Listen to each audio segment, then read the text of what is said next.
Naniniwala tayo doon sa kasabihan na habang may buhay, may pag-asa, habang may buhay, may pag-asa, habang may buhay, may pag-asa. pagsubok. Dahil tayo katiwala ng Diyos, binibigyan din niya tayo ng iba't ibang klase ng pagsubok.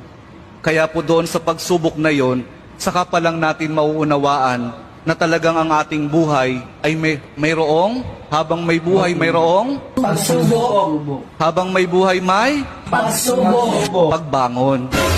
Huwag niyong hayaan na kapag meron kayong pinagdaraan ng pagsubok, ay hindi kayo babangon.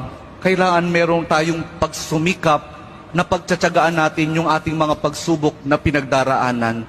At kapag mayroong pagsubok at mayroong pagbangon, saka pa lang natin mauunawaan na talagang ang ating buhay, na habang may buhay, may pagbangon, habang may buhay, may pagbangon. pag-ibig. Ang pag-ibig na nagmumula kay Jesus lamang sa ating mahal kong Jesus Nazareno.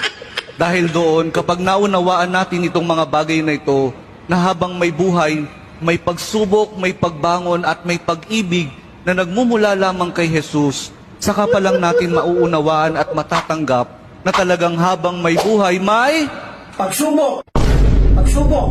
pagsubok. Tuga.